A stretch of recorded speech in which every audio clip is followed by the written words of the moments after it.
homme politique ne doit-il pas décliner pour le peuple souverain son identité complète, ce qu'il possède comme bien, ce qu'il a déjà fait de bon pour le peuple, et même ce qu'il a déjà fait de mal? Crime économique, crime politique, crime de sang, tuerie, guerre, et surtout comment il compte le réparer.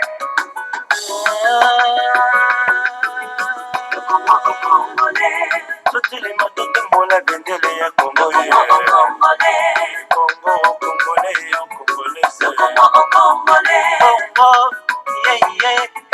le Congo au Congolais. Écoutez, le peuple est floué, pauvre, affamé, maigre. Est-il normal, est-il possible qu'un jour tous ces mots dont nous souffrons prennent fin? Ou s'agit-il d'une malédiction, d'un envoûtement collectif?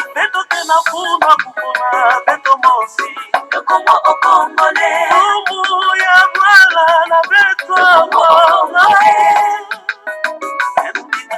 Le Congo au Congolais.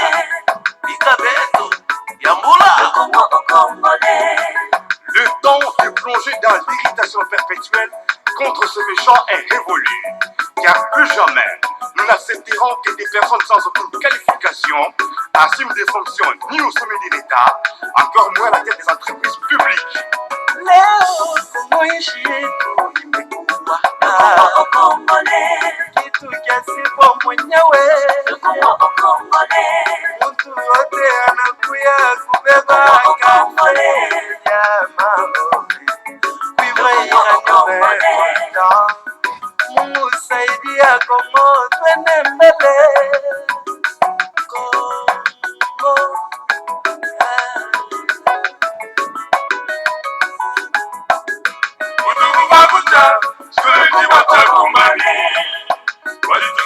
Congo, you can't tell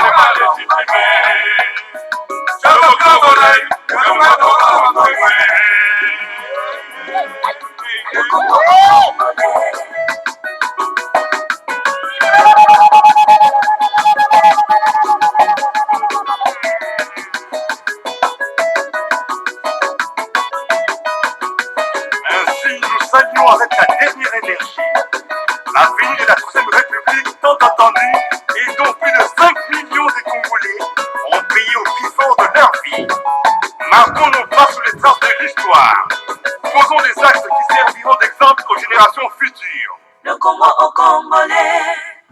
Matondo mingi bama batata bandeko balandi ya Congo bololo Congo au Congolais bama batata bandeko biso wana toye lisusu en tout cas na pokwa na lelo pambate lelo ezali ya solo pena en tout cas mokolo mwa misato ya poso mokolo mwa tukumi bale na mine ya sanza ya sambo mobu ya koto mibale na zomi na libwa tokomi bongo na ngonga ya zomi na libwa na miniti tukumi sato na minei engi koloba ete ngonga ya sambo na miniti tukumi sato na minei ya sima ya nzanga.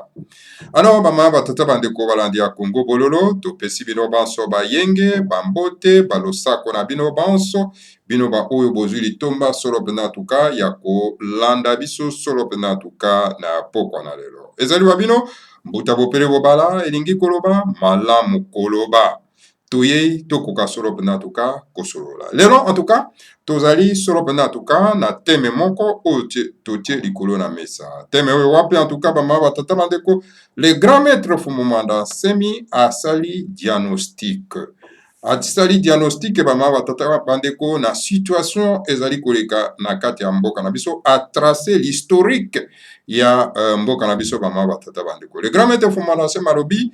Donc, bamindele, les occidentaux, basali bambeba misato, c'est-à-dire les erreurs, 3 erreurs, ya bindele basali na mboka na biso la République fédérale du Congo to bengi abusement la République démocratique du Congo.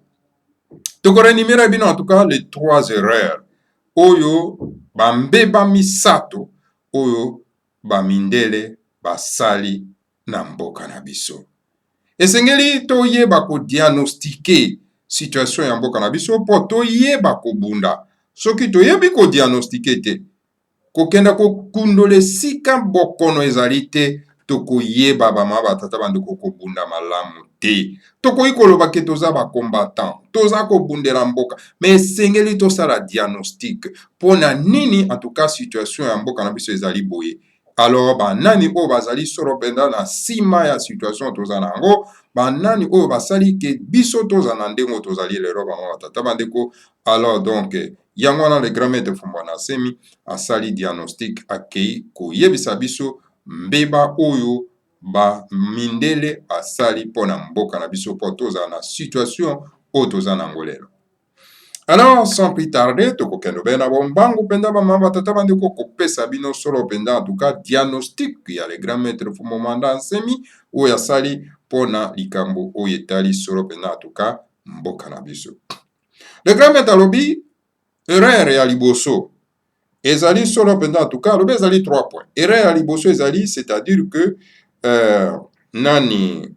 bamindele basali mbeba moko munene tango bakendaki na conférence de Berlin, tango basalaki conférence na bango wana mpona kokabola solo mpenza en tout cas Katsopa, bango balobi ete bakaboli Katsopa kasi bakomi na République fédérale du Congo balobi ete République fédérale du Congo donc ezali espace oyo ezali ya moto te. Donc République fédérale du Congo etikali espace oyo moto nyonso tu akoya kozwa kita ndenge alingi, akoya kokota ndenge alingi. Donc ezali espace international, eza lokola mai ebale na espace international ebale. Donc moto nyonso tu akokende akopeshe akosala ndenge alingi. Donc ndenge bazwaki so mpenza mokano na moto babengi Léopold II na conférence de Berlin, parce que boyebi Léopold II azalaki ndeko ya Bismarck. Bismarck azalaki chancelier allemand bama batata bandeko. Donc voilà le premier point, mbeba oyo en tout cas ba mindele basali pona mboka na biso bama batata bandeko. Le grand maître Fumbwana Nsemi ye abimisi lisusu mbeba ya mibale basali. Mbeba mibale basali babete écoutez ebale ya Congo otobengi la rivière Mwanza bazamba ya Congo alobi bango balobi ke biloko wana nyonso tu ezali donc ya communauté internationale, donc ezali ya moto nyonso tu. Donc yango donc mona ba chinois bakoza ko se lancer kokenda ko exploiter ndenge balingi, donc parce que bayebisa bango ke awa ezali espace international oyo aza na makasa ye kozwa ndenge alingi. Et le 3 dernier point, le grand maître Fumbwana Nsemi akeko diagnostiqué alobi le 3e point ezali solo pena en tout cas oyo mindele mbeba oyo mindele basali balobi ete en tout cas lokola ezali espace international, donc esengeli pa mwana ya mboka akoka kokonza mboka wana, kasi tokenda kozwaka bapaya baya bakonzaka mboka wana mpo eza nango espace international. Alors mopaya ntango akoya akozala na ye pitié te na bayi mboka bazali wana, donc akopesa ndenge alingi na ba oyo baza na moyen mpo ete bakoya koexploite mboka wana. Donc 3 mbeba oyo mindele basali na kati ya mboka wana, yango wana bamama batata bandeko. Donc le grand maître Fumbwana Nsemi a décortiqué yango. Et voilà toko développer yango point par point bamama batata bandeko bana lisanga atimati toko akotangela bino. Voilà les 3 erreurs de l'Occident. Botala bambeba misato ya mindele basali pona mboka na biso Congo. La première erreur faite par l'Occident colonial est sa conclusion tirée à la conférence de Berlin en 1885, où l'Occident colonial, manipulé par le très rusé roi des Belges, le roi Léopold II, et son frère, le chancelier allemand Bismarck, ainsi soutenu par son frère roi allemand Bismarck, le roi des Belges a réussi à flouer tout le monde à la conférence de Berlin en 1885, en décidant que la terre de l'Afrique centrale, qui va devenir l'ancienne colonie belge, n'appartient à personne. Ainsi, cette terre de l'Afrique centrale appartient à la communauté internationale. Tout kokakolimbo na lingala na balandi ya Congo bololo. Le grand maître alobi mbeba ya liboso oyo mindele basali na mboka na biso ezali donc conclusion oyo en tout cas bango bazwaki na conférence de Berlin tango yaki kokabola solo pena kachoba na mobu koto moko na kama mwambi na tuku mwambi na mitano. Epe wapi mindele en tout cas bazwaki mokano parce que bazalaki manipulé na oyo en tout cas génocidaire oyo tobengi roi Léopold II, roi ya baberge na ndeko na ye oyo tobengi chancelier allemand na kombo ya Bismarck. Alors na yango azalaki solo vraiment en tout cas le roi ya belge azalaki soutenu par ndeko na ye allemand Bismarck.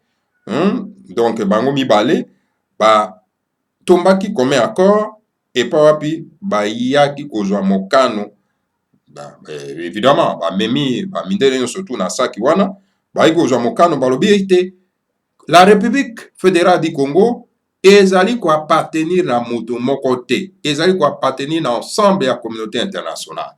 C'est-à-dire biso bana somi ya mboka ya Congo o tozali makolo mabele wana, donc mabele wana ezali ya biso te, mabele wana ezali pona ensemble ya communauté internationale. Yango wana bokomona ba mama batata bandeko bakoya koboma biso, l'Occident ne dit pas un mot. Bakoya kotia ba virus ya Ebola, l'Occident ne dit pas un mot. Bakoya kosala terrorisme na kati ya mboka, l'Occident ne dit pas un mot. Des armées étrangères, l'armée toute rwandaise et l'armée toute ougandaise, baza s'affronter na kati ya mboka na biso pona kowela mabele na biso et ba bomi bato na kati ya mboka na biso, l'Occident ne dit pas un mot. Pona nini? Parce que bango bazwa mokano babiki espace wana eza ko appartenir na moto te, ezali pona ensemble ya communauté internationale. Yango wana bokomona ba chinois bakoya bazwa koko kata banzete ndenge bango balingi, baza komema bakita ndenge balingi parce que bayebisa bango ke ezali espace ya moto te. Bato oyo wana bavandaka kuna baza na bango nde bamikomboso, bamakako, bantaba, bambwa, alors donc baza na tina te. Soki bameki kotelema boma sala ndenge olingi, donc voilà bango bazali wana baza tout simplement kaka bafanda kaka boye tokosilisa bango maleme.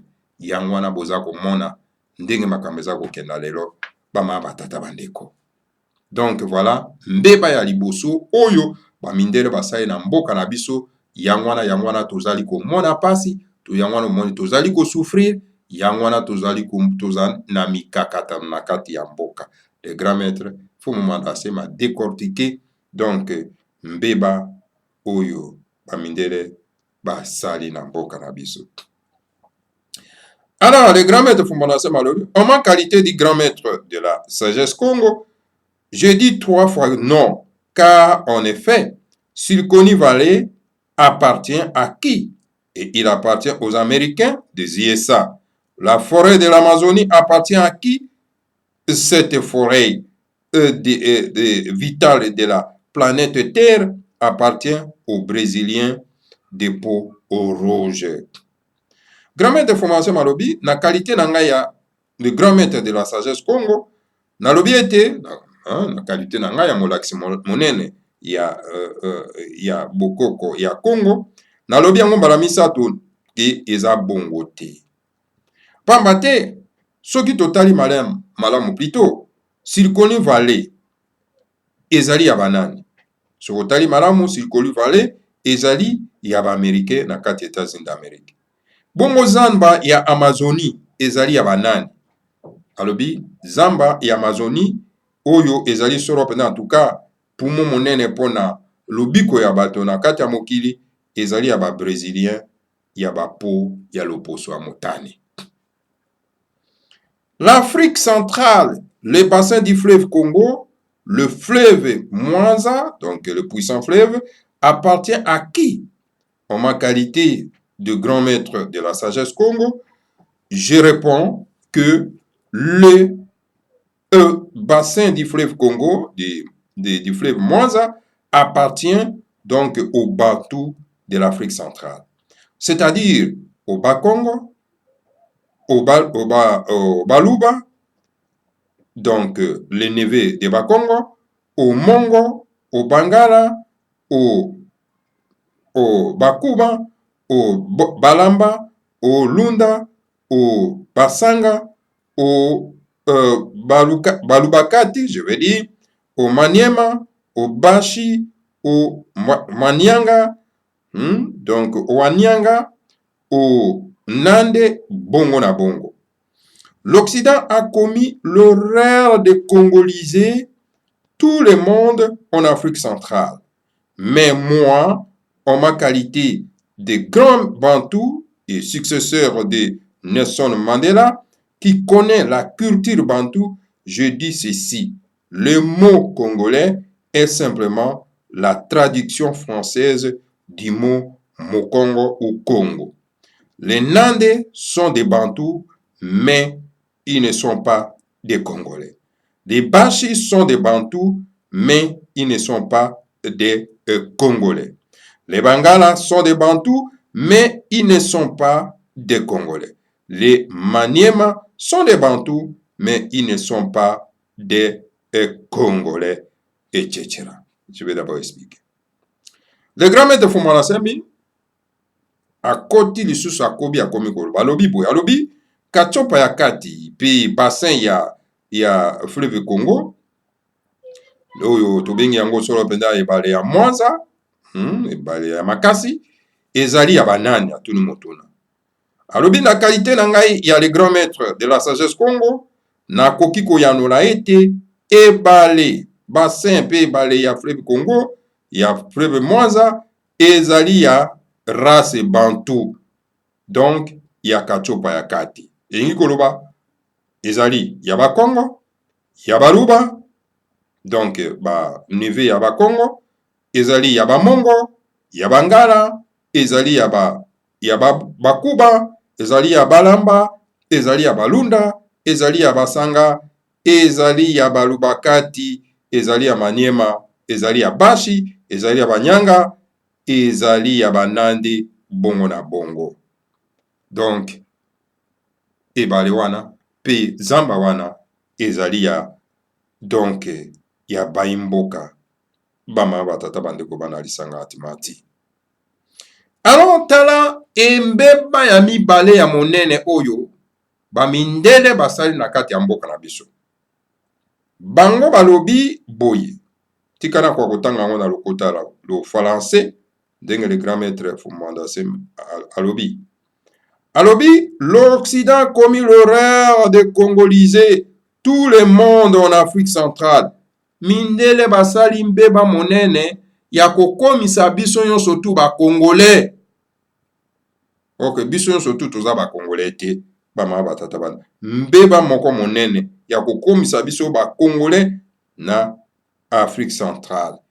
Mais moi, en ma qualité de grand bantou et successeur de Nelson Mandela, qui connaît la culture bantou, je dis ceci. Mais ngai étant que connaisseur, moto yazali na boyebi ya race bantou, et ngai yo nazali solo pena mokitani ya Nelson Mandela, na lobi boye. Boko kako yoka ngai solo pena malamu bamama batata bandeko balandi ya Congo bololo. Le mot congolais est simplement la traduction française du mot Mokongo ou un Congo. Mot congolais ezali tout simplement traduction ya français. Olingi koloba Mokongo ou bien un Congo. Alors, les Nandais sont des Bantous. Banande bazali ba Bantous. Mais ils ne sont pas des Congolais. Banande bazali de la race Bantou. Kasi baza ba Congolais te. Bango baza ba Congolais te. Banande.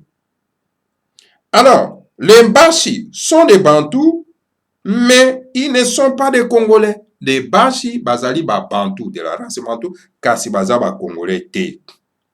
Les Bangalas sont des Bantous, mais ils ne sont pas des Congolais. Bangala bazali de la race Bantou, kasi baza ba Congolais te. Les Maniema sont des Bantous, mais ils ne sont pas des Congolais. Ba Maniema bazali ba de la race Bantou, kasi bazali na bango ba Congolais te. Bongo na bongo. les Bakongo, les Baluba, les Mongo, les Bangala, les Nande, les Ekonda, les Bashi, les Bakuba, les Balamba, les Basanga, les Balubakat, les Maniema, etc.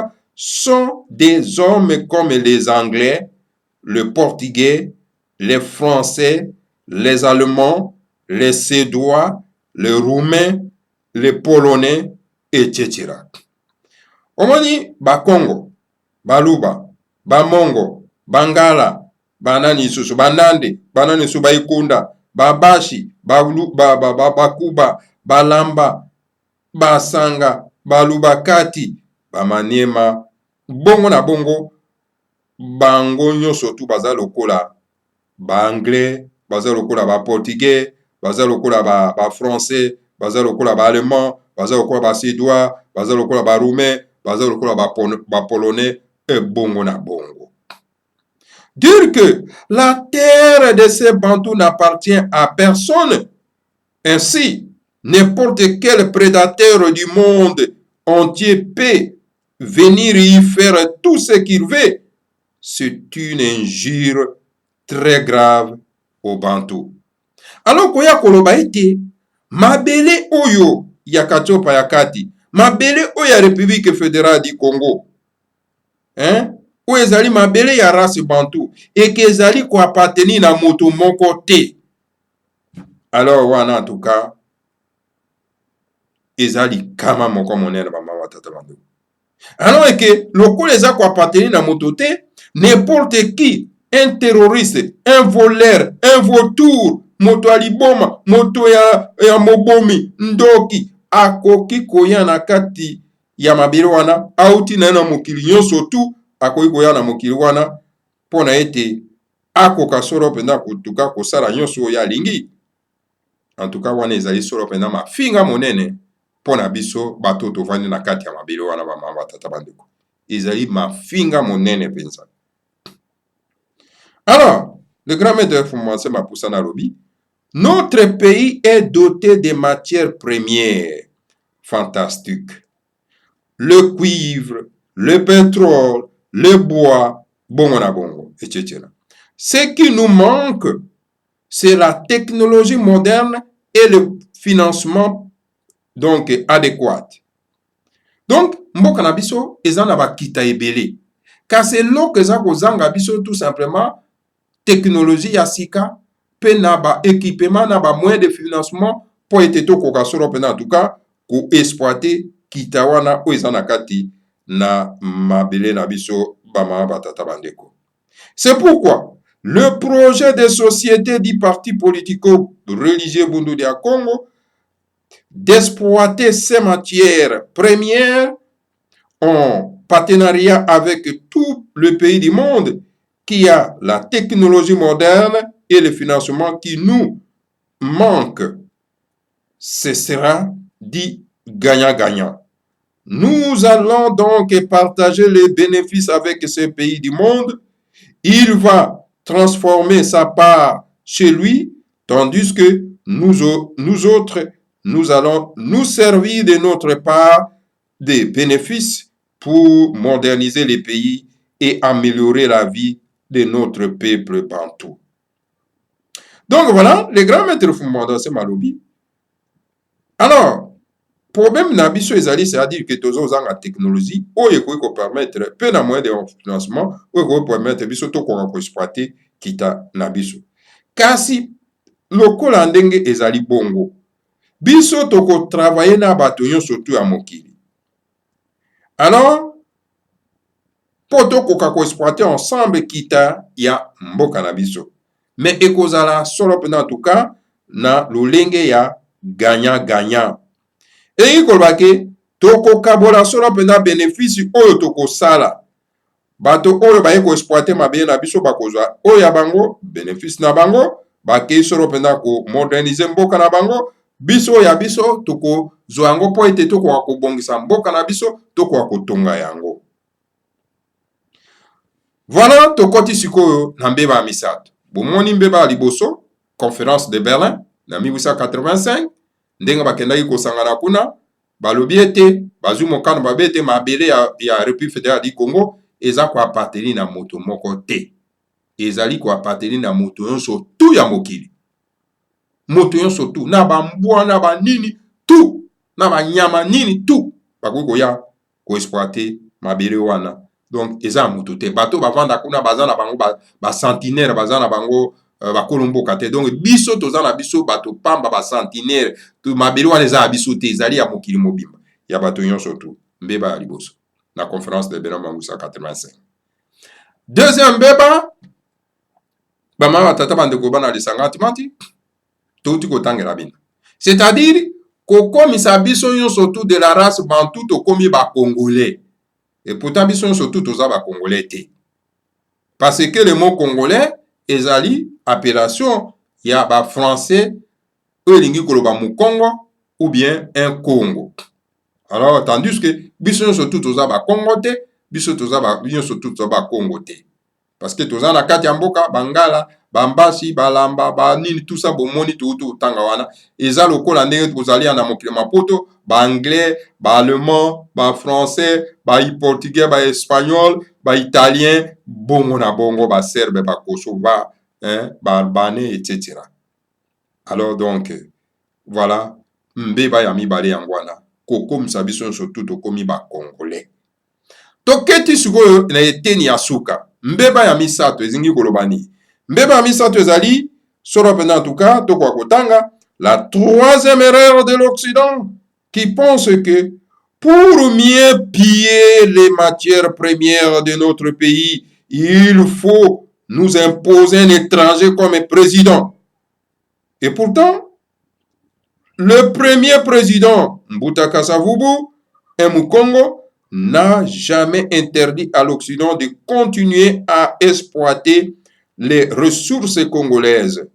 Le maréchal Mobutu a toujours permis à l'Occident d'exploiter nos matières premières. Et pourtant, le maréchal Mobutu était un président congolais. Tala mbeba amiba, ya misato plutôt ya suka. Mbeba misato ya bamindele ezali nini? Mbeba misato ya mindele ezali, cela veut dire que bango baza kokanisa kete po ete bakoka solo pena en tout cas koyiba koexploiter kita oyo ezali na kati ya mboka na biso, esengeli bakoka solo pena koimpose na biso baimboka bakolomboka mopaya azala lokola président ya mboka na biso, wana bango bakanisi ete bakoexploiter mboka na biso malamu. Et pourtant soki totali malamu bamama batata bandeko, mokonzi ya liboso, le père de l'indépendance, le père de la démocratie, Mbuta Savubu azalaki ya mokongo, et puis apetanga azalaki président de la république, apekisaki jamais bamindele bakwa koya koexploiter kita ya mboka na biso. Maréchal Mobutu Sese Seko Kukumbeli Wazabanga ye azalaki un congolais, kasa pekisa bindele te bakwa koya koexploiter nkita oyo eza na kati ya mabele na biso. Et pourtant basalaka bénéfice énorme na époque na bokonzi ya Maréchal Mobutu. Alors pona nini koluka mopaya aya kaka vanda na biso na mutu na mboka pote bango bakoka kokanisa ete na kovandisaka mopaya na mutu ya mboka na biso, bango nde bakosala nini, bako exploiter ekita na biso malamu. Tala mbeba ya misato bama batata bandeko bana lisanga ya timati balimbisi oyo bamindele basali. Ainsi, vous voyez donc que les matières premières congolaises ont été exploitées par l'Occident après l'indépendance à l'époque des présidents congolais, M. Kasavubu et le maréchal Mobutu. Ces matières premières congolaises donc seront toujours exploitées par l'Occident ou n'importe quel pays du monde qui a la technologie moderne et les financements qui nous manquent après le règne de M. Hippolyte Kanambe alias Joseph Kabila. Donc voilà, après le règne de Kanambe Kabange, selon les grands maîtres Fumoman Semi. Alors donc voilà, Nayango, bomoni ke nkita ya mboka na biso, kita na mboka na biso oyo eza na kati na mboka na biso bamama batata bandeko, ezalaka toujours exploité na bamindele na tango oyo président na époque oyo ya indépendance na biso tango président Kasavubu abandaki solo mpenza kokonza oyo papi ye moko azalaki congolais. Et puis kita na biso ekobaki toujours kozala exploité na bamindele tango oyo Mobutu Sese Seko azalaki na kati na pouvoir yebe azalaki un congolais. Alors on dit que ma matière première congolaise ezali toujours donc exploité na bamindele. Alors n'importe quel pays ya mokili oyo eza na technologie ya kitoko ya sika pe na ba moyen na ba na ba mbongo oyo biso toza kozanga après règne ya monsieur Hippolyte Kanambe, donc kita na biso eko continuer toujours kozala exploiter na ba mindele. Alors pona nini mindele bakotisi na mitu na bango ete po ete toko ko exploiter mboka wana esengeli donc par tous les moyens to longola congolais to tia mopaya a régner. Et soki to tie congolais azala okola kaka mwa zoba moko boye o epa wapi bakolongola ye mopaya azonga kaka na esika wana. Eza mbeba moko monene bamama tata bandeko. Alors pour terminer bamama tata bandeko, ce que nous demandons à l'Occident, c'est de nous aider à transformer toute l'Afrique centrale en un pays fédéral bantou appelé l'Union de Timanti Ingeta Ibobo. Eloko oyo tozali kosenga na bamindele ezali ya kosunga biso po ete tokoka solo mpenza tuka kobongola mboka ya Katsopa ya kati ekoma solo mpenza mboka oyo ezali ya lisanga moko ya bana ya baba bantu oyo tobengi yango lisanga ya Timanti. Parce que la République fédérale du Congo ezali la terre de la race bantu, ezali ya ba néolithique te, ezali ya batuti te. Batuti botika ko envier mboka ya race bantu. Toza koyebisa bino.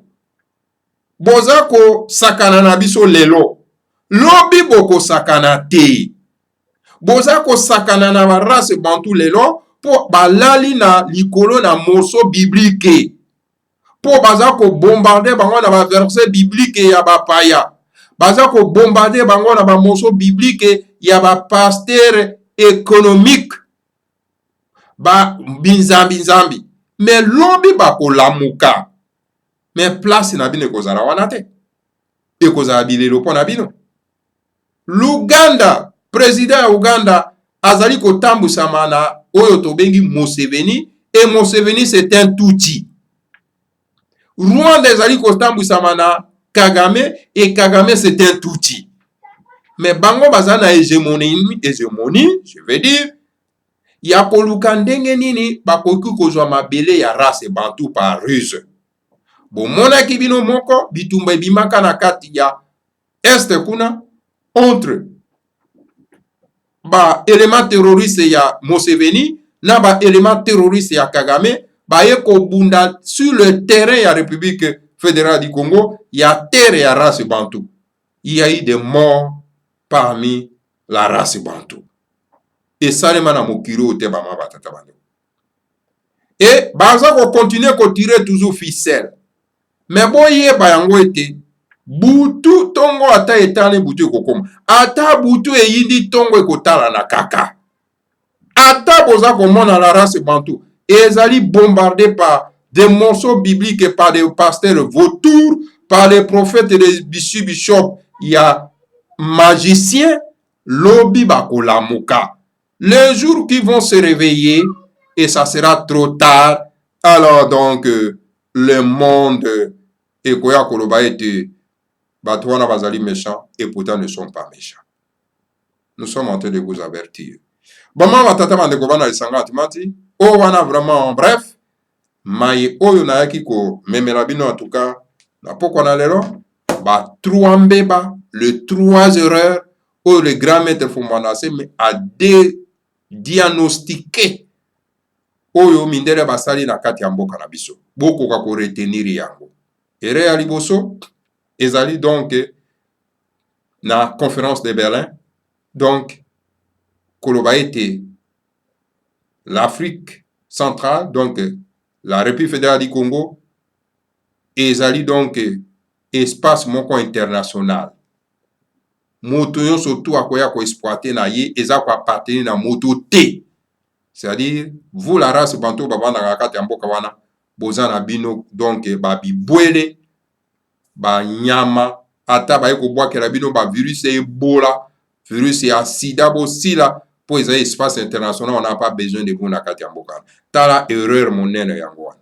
Deuxième erreur, ba ma tata bandeko ko congoliser biso, ko komisa biso nyonso to ba congolais, et pourtant na kati ya mboka tozali na mabota bituka na bituka ba ma tata bandeko biso nyonso to tozali ba congolais te, parce que le mot congolais vient du mot donc Mukongo ou un Congo. Et pourtant biso nyonso to tozali ba Congo te, tozali un Congo te. Ba ma tata bandeko bana lisanga tumati. Deuxième erreur.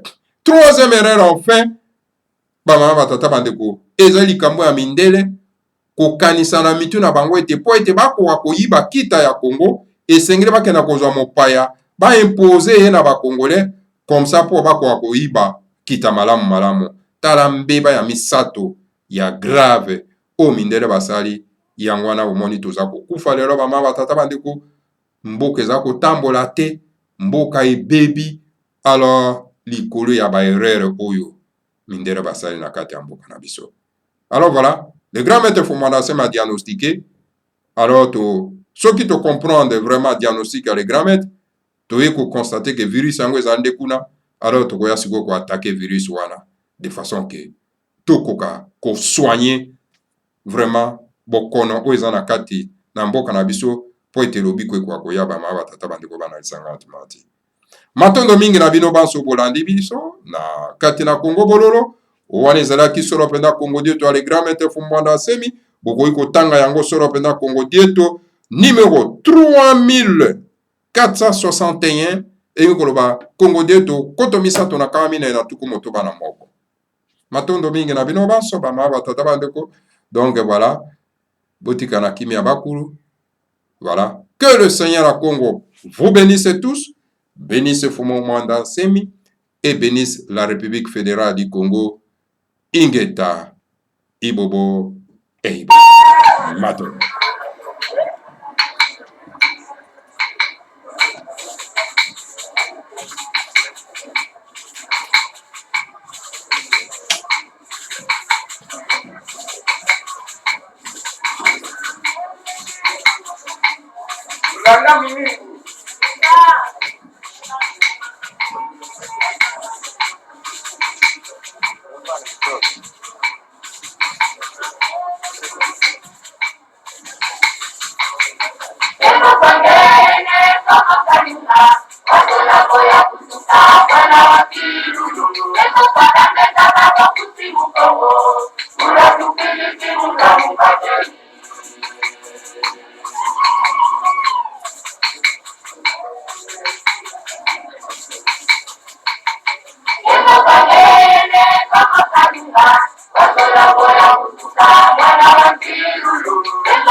Tengo,